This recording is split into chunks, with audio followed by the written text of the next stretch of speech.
السلام علیکم ورحمۃ اللہ وبرکاتہ۔ احباب، ابھی میں نے سید مزمل حسین شاہ صاحب کا ایک بیان سنا ہے جس میں وہ فرما رہے ہیں کہ دین کی تباہی اس لیے ہو گئی ہے کہ دین گھٹیا اور کمینے لوگوں کے ہاتھ میں آ گیا ہے۔ پھر آگے چل کر شاہ صاحب کچھ قومیں بھی گنواتے ہیں، فرماتے کوئی لوہار ہے، کوئی موچی ہے، ان لوگوں کو اپنے ناموں کے ساتھ اپنی قومیں لکھنی چاہیے، جس طرح ہم اپنے آپ کو سید لکھتے ہیں وہ بھی لکھیں کہ کون لوہار ہے، کون موچی ہے، کون کس قوم سے تعلق رکھتا ہے۔ شاہ صاحب کا یہ بیان اسلامی نظریات اور نبی کریم صلی اللہ علیہ وآلہ وسلم کی تعلیمات کے سخت خلاف ہے، اور میں سخت الفاظ میں اس کی مذمت کرتا ہوں۔ شاہ صاحب جس رنگ و نسل کو آپ ہوا دینا چاہتے ہیں، نبی کریم صلی اللہ علیہ وآلہ وسلم نے اسے اپنے قدموں کے نیچے روند ڈالا تھا۔ آپ نے خطبہ حجۃ الوداع کے موقع پر فرمایا تھا، الا کل شیء من امر الجاہلیہ تحت قدمی موضوع، غور سے سنو، جاہلیت کی ہر چیز کو میں اپنے قدموں کے نیچے روند رہا ہوں۔ شاہ صاحب اگلی حدیث میں بتاتا ہوں کہ رنگ و نسل پر فخر کرنا یہ بھی جاہلیت کی باتوں میں سے ایک بات ہے۔ اور ہاں سنیے، مجھے یاد آیا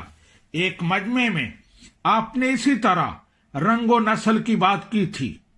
تو وہاں میزبان محفل نے، جو ایک بہت بڑی شخصیت تھی، انہوں نے آپ کو یہی حدیث سنائی تھی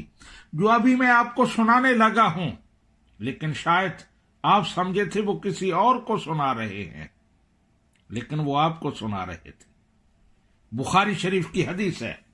حضرت ابو ذر غفاری رضی اللہ تعالی عنہ نے حضرت بلال کو ماں کی گالی دی، کہا تمہاری ماں کالی تھی، جیسے سادات آج کل لوگوں کو ماں کی گالیاں دے رہے ہیں۔ حضرت بلال نے نبی رحمت صلی اللہ علیہ وآلہ وسلم کی بارگاہ میں شکایت لگائی۔ نبی رحمت صلی اللہ علیہ وآلہ وسلم غصے ہو گئے، ابو ذر غفاری کو بلایا، ان سے پوچھا کیا تم نے ان کو ماں کی آر دلائی؟ انہوں نے اقرار جرم کر لیا، تو نبی رحمت صلی اللہ علیہ وآلہ وسلم نے فرمایا انک امرؤ فیک جاہلیہ، ابو ذر تمہارے اندر جاہلیت پائی جاتی ہے۔ ابو ذر غفاری نے عرض کی، یا رسول اللہ صلی اللہ علیہ وسلم، میں بوڑھا ہو گیا ہوں، کیا اس عمر میں میرے اندر جاہلیت پائی جاتی ہے؟ فرمایا ہاں، اس عمر میں تمہارے اندر جاہلیت پائی جاتی ہے، یہ جو تم نے بات کی ہے یہ جاہلیت کی بات ہے۔ حضرت ابو ذر غفاری نبی رحمت صلی اللہ علیہ وآلہ وسلم کی بارگاہ سے نکلے، باہر بلال کھڑے تھے۔ ابو ذر غفاری نے بلال کے سامنے اپنا سرخ و سفید چہرہ زمین پر رکھ دیا اور بلال کو کہا، اے بلال، اسے اپنے قدموں کے ساتھ روند ڈالو، میرے چہرے کو اپنے قدموں کے ساتھ روند ڈالو تاکہ اس کے اندر سے رنگ و نسل کی نخوت نکل جائے۔ بلال چیخ اٹھے، میں نہیں روندوں گا، میں یہ نہیں کروں گا۔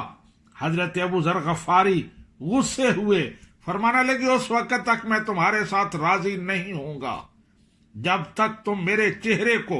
اپنے قدموں میں نہیں روندو گے۔ شاہ صاحب یہ تھی آپ کے نانا جی کی تربیت، جن کی نسبت کو ہر جگہ کیش کراتے ہو، ان کی تعلیمات کو بھی یاد رکھو۔ شاہ صاحب اور سنو، بلال کا رنگ کالا تھا، کسی بڑے قبیلے سے تعلق نہیں رکھتے تھے، کوئی بڑی قوم نہیں تھی، ان کی شکل بھی قابل رشک نہیں تھی، لیکن جس دن وہ فوت ہوئے تھے اس دن لاکھوں مربع میل کے حاکم امیر المومنین عمر بن خطاب، قریشیوں کے سردار، انہوں نے کہا تھا الیوم مات سیدنا بلال، آج ہم قریشیوں کے سردار، آج بڑے قبیلے والوں کے سردار بلال فوت ہو گئے ہیں۔ شاہ صاحب یہ تو سنت الہیہ ہے کہ جو بھی دین کی خدمت کرتا ہے وہ مخدوم بن جاتا ہے، چاہے وہ آپ کے بقول گھٹیا قوم سے تعلق رکھتا ہو، اور جو دین سے منہ موڑ لیتا ہے وہ پستیوں میں دھکیل دیا جاتا ہے، چاہے اس کا نسب کتنا ہی اعلیٰ کیوں نہ ہو۔ شاہ صاحب، آپ جنہیں گھٹیا اور کمینے لوگ کہہ رہے ہیں، انہوں نے دین کی خدمت کی، اللہ تعالیٰ کی اطاعت کی تو اللہ تعالیٰ نے انہیں عزتیں دی، انہیں ممبروں پر بیٹھایا، ان کے لوگوں نے ہاتھ چومے، لیکن سادات نے جب دین سے منہ موڑ لیا، انہوں نے آپ کے بقول کمینے اور گھٹیا لوگوں والے کام شروع کر دیے تو اللہ تعالیٰ نے انہیں پیچھے دھکیل دیا۔ شاہ صاحب، اسلام میں عزت و شرف کا معیار رنگ و نسل، مال و دولت، خاندانی پس منظر، عہدہ و اقتدار اور ظاہری چمک دمک نہیں ہے، بلکہ علم و عمل ہے، زہد و تقوی ہے، امانت و دیانت ہے اور باطنی حسن ہے۔ اب تاریخ اسلام کا مطالعہ کریں، آپ کو کئی ایسے لوگ ملیں گے جو کسی بڑی قوم سے تعلق نہیں رکھتے تھے، ان کا رنگ کالا تھا، ان کا رنگ گورا نہیں تھا، ان کی ناکیں چپٹی تھیں، ان کے سر گنجے تھے، وہ آنکھوں سے معذور تھے، لیکن چشم فلک نے دیکھا کہ اونچے قبیلوں کے سردار، سرخ و سفید رنگوں والے اور ریشمی زلفوں والے انہیں اپنے سروں کا تاج سمجھتے تھے، ان کے سامنے زانوئے تلمس طے کرنا اپنی سعادت مندی سمجھتے تھے۔ شاہ صاحب، آپ کے نانا جی کے دو اور حوالے پیش کرتا ہوں، شاید کہ اتر جائے تیرے دل میں میری بات۔ حضرت اسامہ بن زید، غلام ابن غلام، وہ بچے ہیں، نبی رحمت صلی اللہ علیہ وآلہ وسلم کے کاشانہ اقدس میں پرورش پا رہے ہیں۔ نبی رحمت صلی اللہ علیہ وآلہ وسلم اپنے ایک ران پر انہیں بیٹھاتے ہیں، دوسرے ران پر اپنے پیارے نواسے امام حسن مجتبی کو بیٹھاتے ہیں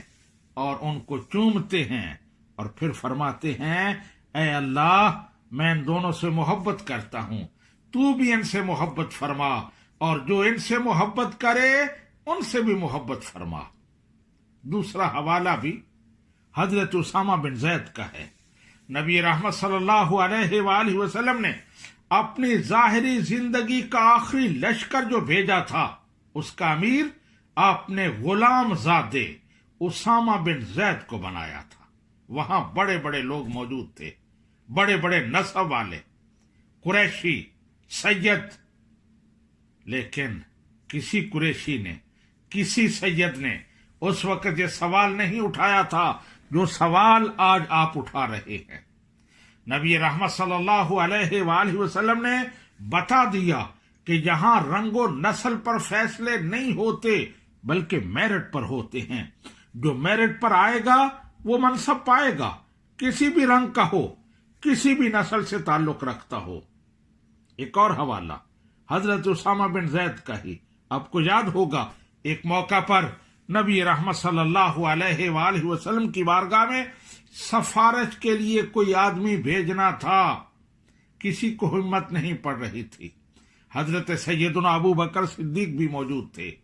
سیدنا علی المرتضیٰ کرم اللہ وجہہ الکریم بھی موجود تھے، لیکن کس کو بھیجا گیا؟ اسامہ بن زید کو، ایک غلام زادے کو۔ یہ ہے اسلام کا معیار، لیکن بدقسمتی سے مسلمان آج یہ سبق بھول چکے ہیں۔ وہ رنگ و نسل، عہدہ و اقتدار، خاندانی پس منظر اور مال و دولت کے غیر اسلامی غزوں سے اپنے قد کاٹ ماپ رہے ہیں۔ آج بڑا بننے کے لیے ضروری ہے کہ دوسروں کو چھوٹا سمجھا جائے اور انہیں چھوٹا باور کرایا جائے، انہیں بار بار